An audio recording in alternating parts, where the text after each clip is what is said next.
बातम्यांचा वेगवान आढावा।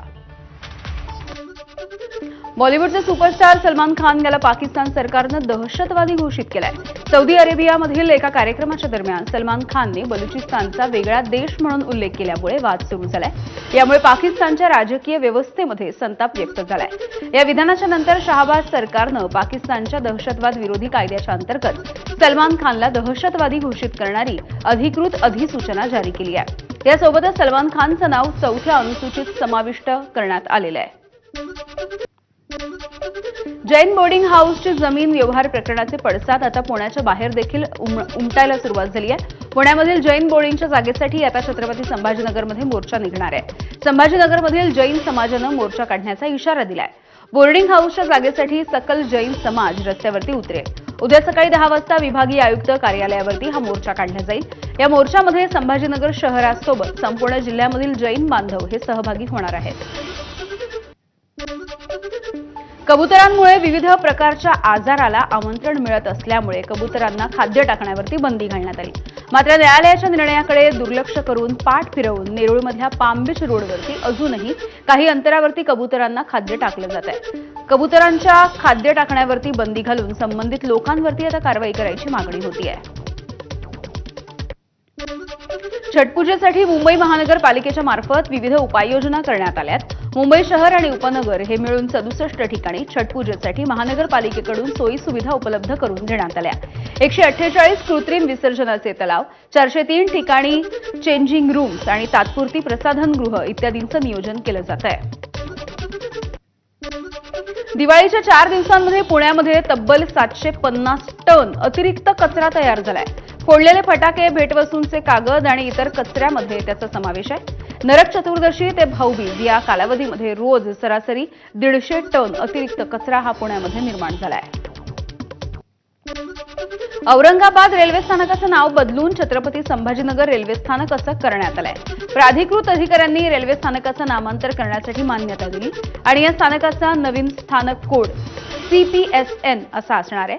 त्यामुळे औरंगाबाद रेल्वे स्थानक आता छत्रपती संभाजीनगर रेल्वे स्थानक या नावानं ओळखलं जाईल आणि यासाठी हा स्थानकाचा कोड देखील देण्यात आला आहे। सांगलीच्या जतमधील राजाराम बापू पाटील साखर कारखान्याच्या यंदाच्या गळीत हंगामाचा शुभारंभ झाला। मोळी पूजन करून कारखान्याचा गळीत हंगाम सुरू करण्यात आला।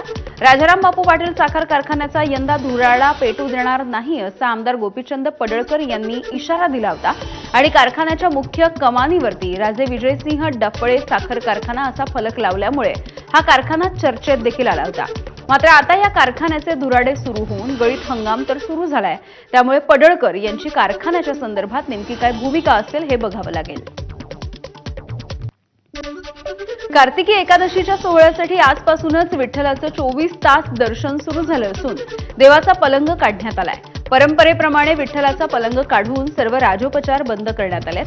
त्यामुळे आषाढीच्या नंतर 2 नोव्हेंबर रोजी होणाऱ्या कार्तिकीच्या सोहळ्यासाठी विठ्ठल भक्तांना 24 तास दर्शन मिळणार आहे। विठ्ठल रुक्मिणीचं हे 24 तास दर्शन 9 नोव्हेंबर रोजीच्या प्रक्षाळा पूजेपर्यंत सुरू राहील। तुळजापूर तीर्थक्षेत्र विकास आराखड्याला गती आणि भूसंपादनाची प्रक्रिया ही लवकरच सुरू होतीये। सरकारकडून भूसंपादनासाठी 18 कोटी रुपयांचा निधी उपलब्ध करण्यात आला। मंदिर संस्थानाचे विश्वस्त आमदार राणा जगजितसिंह पाटील यांनी ही माहिती दिली। तुळजापूर तीर्थक्षेत्राच्या 1865 कोटींच्या विकास आराखड्याला राज्य सरकारनं मंजुरी दिली आहे। जळगाव विमानतळावरून मुंबईसाठी नियमित विमानसेवा सुरू करण्यात आली आहे आणि याआधी अलायन्स एअरची जळगाव मुंबई विमानसेवा आठवड्यामधून 4 दिवस सुरू होती। मात्र आजपासून ही विमानसेवा दररोज असेल। प्रवाशांना जळगाव ते मुंबई हे अंतर केवळ 1.5 तासांमध्ये पार करता येईल। विमानसेवेला जळगावकरांचा वाढता प्रतिसाद आणि मागणी लक्षात घेता हा निर्णय झालाय। सोलापूरच्या अकलूजमध्ये बाजार समितीमध्ये घोड्यांचा बाजार भरवण्यात आला। तर याच ठिकाणी डॉक्टर धवलसिंह मोहिते पाटील यांनी आयोजित केलेल्या अश्व प्रदर्शनाला देखील मोठी गर्दी दिसून आली आहे। दिवाळीच्या नंतर अकलूजमध्ये गेल्या अनेक वर्षांपासून सगळ्यात मोठा घोड्यांचा बाजार भरवला जातो आणि या बाजारामधून मोठ्या प्रमाणावरती अश्वांची खरेदी विक्री केली जाते।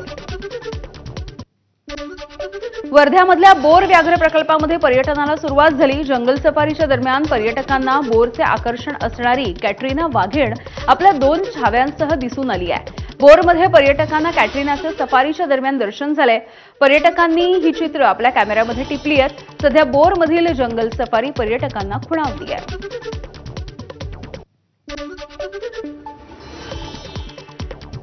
दिवाळी सुट्टीचा शेवटचा वीकेंड एन्जॉय करण्यासाठी अनेक पर्यटकांनी किल्ले रायगडाची निवड केली. रायगडावरती आज सकाळपासून पर्यटकांनी मोठी गर्दी केली आहे. रायगडच्या खोपोलीमधल्या घाटमाथ्यावरती एका डोंगरावरती असलेल्या गारमाळच्या परिसरामध्ये रानगव्याचं दर्शन झालंय. गारमाळच्या परिसरामध्ये मोठ्या प्रमाणावरती घनदाट जंगल असून या जंगलामध्ये अनेक वन्यजीव प्राणी आहेत. मात्र हा रानगवा अचानकपणे या जंगलामधून मानवी वस्तीमध्ये आल्यामुळे ग्रामस्थांमध्ये सध्या भीतीचं वातावरण आहे. पुण्यातल्या जाहिरातींची अनधिकृत फ्लेक्स आणि बोर्डांवरती महानगरपालिकेनं कारवाई केली. पालिकेनं धडक कारवाईच्या माध्यमातून 4634 फ्लेक्स हटवले. या फ्लेक्सच्या माध्यमातून वाहतूक आणि नागरिकांच्या सुरक्षेला धोका निर्माण होत असल्यामुळे ही कारवाई केल्याची माहिती महानगरपालिकेनं दिली आहे. इंदापूर बस स्थानकावरती अचानकपणे उभ्या राहिलेल्या एसटीला आग लागली. या आगीमध्ये संपूर्ण एसटी जळून खाक झाली आहे. या एसटीमध्ये जवळपास 50 प्रवासी होते. सुदैवानं कोणाला इजा झाली नसली तरी प्रवाशांचं साहित्य मात्र जळून राख झालेलं आहे. धाराशिव पुणे बस ही मध्यरात्री 2:10 सुमारास इंदापूर बस स्थानकाच्या फलाट क्रमांक 11 वरती आली आणि याच वेळेला इंधनाच्या गळतीमुळे या बसला अचानकपणे आग लागली. जळगाव जिल्ह्याच्या पाळधीमध्ये रेल्वे लाईनवरती रील बनवणं 2 तरुणांच्या जीवावरती बेतलंय. रील बनवत असताना अहमदाबाद हावडा एक्सप्रेसच्या खाली येऊन या 2 तरुणांचा जागीच मृत्यू झाला. अहमदाबाद हावडा एक्सप्रेसच्या खाली आल्यामुळे या तरुणांचा मृत्यू झालाय. रेल्वे लाईनवरती मोबाईलवरती रील बनवत असताना हा अपघात झाला. दिवाळीच्या सुट्टीमध्ये फिरण्यासाठी गेलेल्या आटपाडी तालुक्यातल्या पर्यटकांचा अमरावतीमध्ये भीषण अपघात झाला. एसटी बस आणि क्रुझर गाडीच्या समोरासमोर झालेल्या धडकेमध्ये 2 जण ठार झाले तर 7 जण जखमी झालेत. या मृतांमध्ये आटपाडी तालुक्यामधल्या गोमेवाडी आणि सातारा जिल्ह्यामधल्या खटाव तालुक्यामधल्या कलेढोळ इथल्या एकाचा समावेश आहे. या घटनेमुळे गोमेवाडीसह आटपाडी तालुक्यावरती शोककळा पसरली आहे. भंडाऱ्यामध्ये मागील 2 दिवसांपासून मुसळधार पावसानं हजेरी लावली आहे. मात्र सध्या भात पिकाची कापणी आणि मळणीचा हंगाम सुरू असल्यामुळे शेतकऱ्यांचं मोठं नुकसान झालंय. कापणी करून शेतामध्ये ठेवलेल्या भात पिकाच्या कडपा पाण्याखाली गेल्या तर काही भागामध्ये शेतकऱ्यांनी मळणी केलेलं धानाचं पीक हे देखील अचानक आलेल्या पावसामुळे भिजून गेलंय.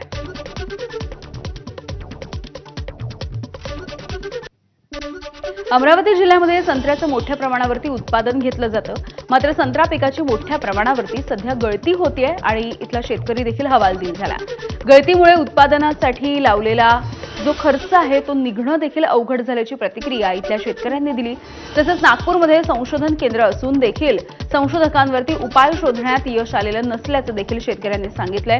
त्यामुळे फळ गळतीच्या प्रश्नावरती सरकारनं काहीतरी तोडगा काढावा अशी शेतकऱ्यांची मागणी आहे.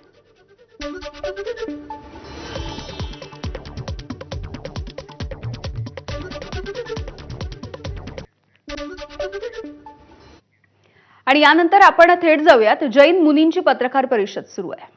सभी लोग इस एचएनडी को पाने के लिए और समाज के गौरव प्राप्त करने के लिए हर संस्था बिल्कुल तैयार है. मैं यह कहना चाहूँगा कि महाराष्ट्र का मीडिया बहुत अच्छे से इसको कवर कर रहा है.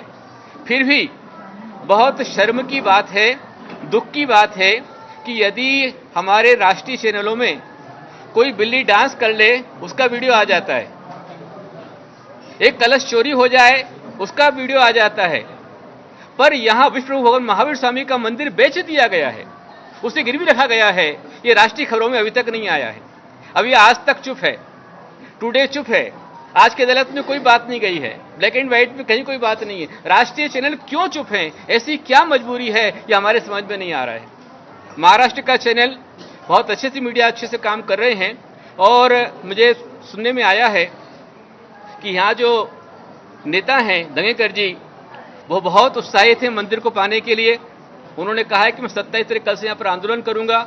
लेकिन मैं उनसे आह्वान करना चाहूँगा कि आपकी भक्ति आपका जोश बहुत अच्छा है, लेकिन हम सब मिलकर एक साथ में यदि 1 तारीख के पहले यदि ये डील रद्द नहीं होती है तो 1 तारीख से हम सब एक साथ मिलकर के अनशन करेंगे, उपोषण करेंगे। इसलिए उसके पहले कोई भी अलग से अपना आंदोलन न छेड़े। जो आंदोलन चल रहा है वो यहाँ से एक साथ चलेगा, हम एक साथ मिलकर चलेंगे। अलग से कोई आंदोलन चलाने की आवश्यकता नहीं है, कोई प्रकार छिटाकशी करने की आवश्यकता नहीं है। हमारा मात्र एक ही ध्येय है कि भगवान महावीर स्वामी का जो गौरव है, जो आदर है, जो सम्मान है, वो सरकार को समझ में आना चाहिए, चैरिटी कमिश्नर को समझ में आना चाहिए, और जो ट्रस्टी है महाभ्रष्टी उनको समझ में आना चाहिए। उन्होंने स्वयं इससे माघार ले लेना चाहिए। ट्रस्ट ने जो बेचने का निर्णय लिया है उसने माघार लेना चाहिए, जो बिल्डर्स हैं उसने माघार लेना चाहिए, वो पीछे हट जाना चाहिए कि मैं ये डील कैंसिल करता हूं। यदि वो डील कैंसिल करते हैं तो ये सारी संस्था सुरक्षित होगी, और इसके साथ में पूरे संसार के लिए ये H&D का मुद्दा एक एग्जाम्पल बन जाएगा। इसके अंदर हमारी सारी संस्थाएं सुरक्षित हो जाएगी।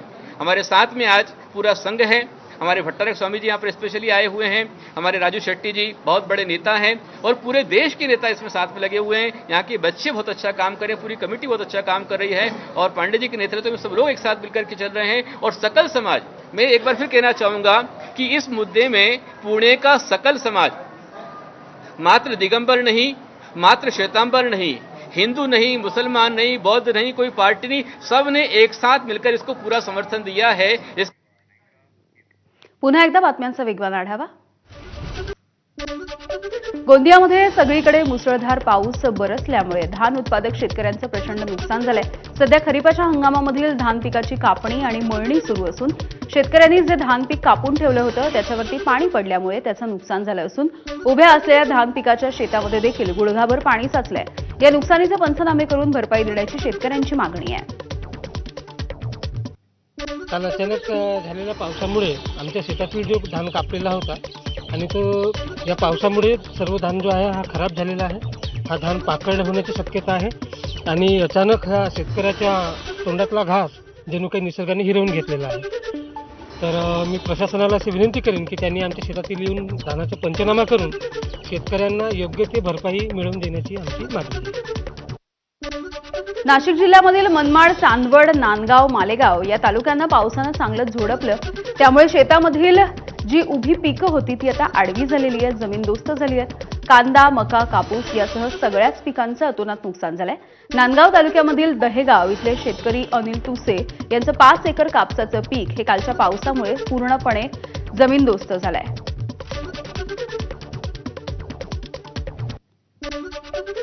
वाशिम जिल्ह्यामधून वाहणाऱ्या पैनगंगा नदीवरती उभारण्यात आलेल्या कोल्हापुरी बंधारे यांची दुरावस्था झाली।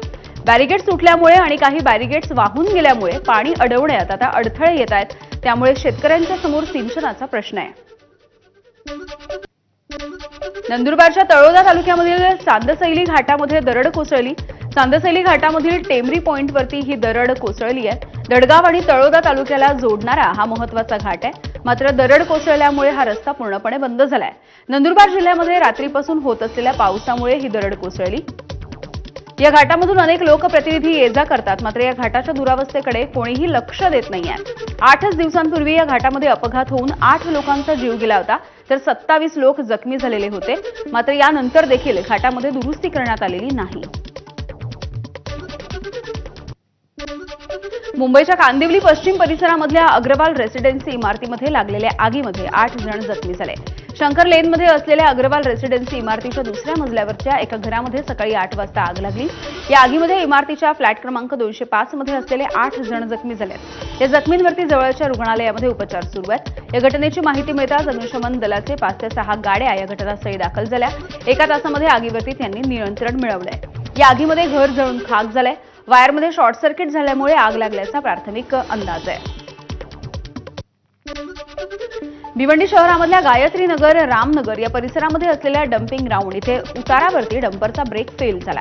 या डंपरनं 6 ते 7 दुचाकींना धडक दिली आहे। एका घरासमोरच्या पथदिव्याच्या पोलला धडकून हा डंपर थांबला आणि त्यामुळे सुदैवानं पुढची दुर्घटना टळली आहे। मात्र या अपघातामध्ये 6 ते 7 दुचाकींचं मोठं नुकसान झालं।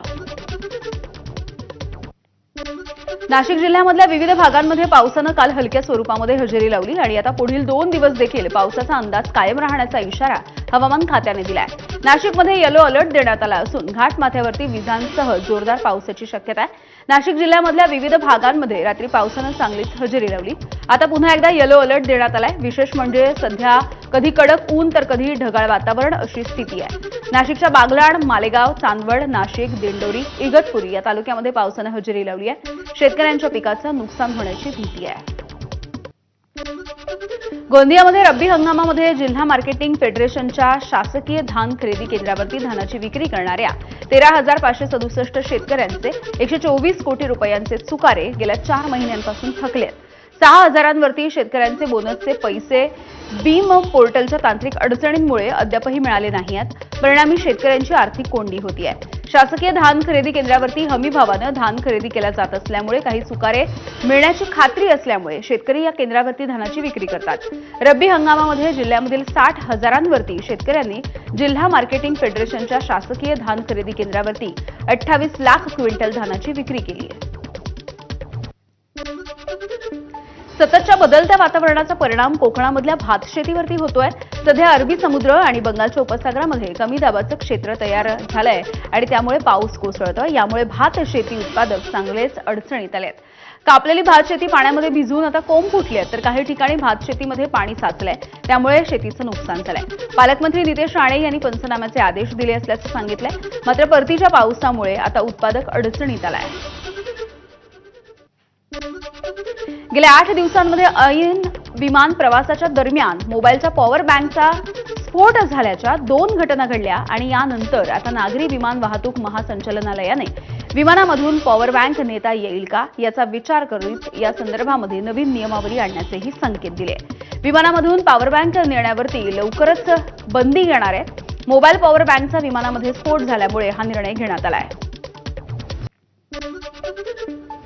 केरळमधल्या आदिमालीमधल्या कुंभनपारा इथे भूस्खलन झाल्यामुळे एक जोडपं ढिगाऱ्याखाली अडकून पडलं. यामध्ये पत्नी गंभीररित्या जखमी झाली असून पतीचा मृत्यू झालाय. 5 ते 6 घरांचं नुकसान झालंय. केरळमध्ये सध्या मुसळधार पाऊस आहे. भूस्खलनाचा धोका अद्यापही कायम आहे. दिल्लीमधलं हवा प्रदूषण वाढलंय. दिवाळीच्या आतिषबाजीमुळे आश्रम महाराणी बागेच्या भोवतालच्या परिसरामधली हवा ही अत्यंत खराब या श्रेणीमध्ये नोंदवण्यात आली. अमेरिकेचे राष्ट्राध्यक्ष डोनाल्ड ट्रम्प मलेशियाच्या दौऱ्यावरती आहेत. यावेळेला त्यांचं पारंपरिक पद्धतीनं स्वागत करण्यात आलं. यासोबतच ट्रम्प यांनी देखील नृत्य करण्याचा मोह त्यांना आवरता आला नाही. त्यांचा व्हिडिओ सध्या व्हायरल होतोय. मराठी चित्रपटसृष्टीमध्ये हाऊसफुल ठरलेला दशावतार हा चित्रपट आता मल्याळममध्ये प्रदर्शित होणार आहे. 21 नोव्हेंबरपासून दशावतार हा मल्याळम भाषेमधून केरळमधल्या प्रेक्षकांच्या मनोरंजनासाठी सज्ज होतोय. दशावतार सिनेमाच्या निर्मात्यांनी ही मोठी घोषणा केली. अभिनेते सतीश शहा यांच्यावरती आज अंत्यसंस्कार करण्यात आले. सतीश शहा यांचं काल दीर्घ आजारामुळे मुंबईत निधन झालं. आज विलेपार्लेमधल्या स्मशानभूमीमध्ये त्यांच्यावरती अंत्यसंस्कार करण्यात आले. यावेळेला शहा यांच्या अंत्यदर्शनासाठी अनेक अभिनेत्यांनी हजेरी लावली आहे. ऑस्ट्रेलिया दौऱ्यातल्या वनडे मालिकेमध्ये टीम इंडियाचा माजी कर्णधार रोहित शर्मानं दमदार फलंदाजी केली आणि त्यानं या मालिकेमध्ये मालिका वीराचा बहुमान मिळवला. रोहितच्या या कामगिरीच्या नंतर त्याचे पहिले प्रशिक्षक दिनेश लाड यांनी कौतुक केलंय. इतकंच नाही तर लाड यांनी रोहित शर्मा 2027च्या विश्वचषकामध्ये नक्कीच खेळेल असा विश्वास देखील व्यक्त केला आहे. संन्यास लेना तो पहले ही संन्यास लिया होता, लेकिन जिस तरह से उसने लास्ट 2 मैच में बल्लेबाजी की है तो रोहित संन्यास लेने वाला नहीं है. 2027 में वर्ल्ड कप खेल के उसके बाद ही वो संन्यास लेगा. समझिए बुद्धिबळ विश्वविजेता डी गुकेश आणि दिव्या देशमुख यांनी युरोपियन क्लब कप बुद्धिबळ स्पर्धेमध्ये सुवर्ण कामगिरी केली आहे. ग्रीसमधल्या रोड्समध्ये पार पडलेल्या या सांघिक स्पर्धेमध्ये पुरुष गटामध्ये गुकेशच्या सुपर चेस संघानं सुवर्ण पदक पटकावलं, तर दिव्या देशमुख प्रतिनिधित्व करत असलेल्या मॉन्टे कार्लो संघानं महिला गटाचं विजेतेपद पटकावलंय. या स्पर्धेमध्ये जगातल्या अव्वल बुद्धिबळपटूंचा सहभाग होता. मुंबईचा माजी कर्णधार आणि टीम इंडियाचा अनुभवी फलंदाज अजिंक्य रहाणेनं रणजी करंडकामध्ये दमदार खेळी केली आहे. रहाणेनं छत्तीसगड विरुद्धच्या सामन्यामध्ये 21 चौकारांसह 159 धावा फटकावल्या. रहाणेच्या शतकामुळे मुंबईनं दुसऱ्या दिवस अखेर 8 बाद 406 धावांचा डोंगर उभारलाय.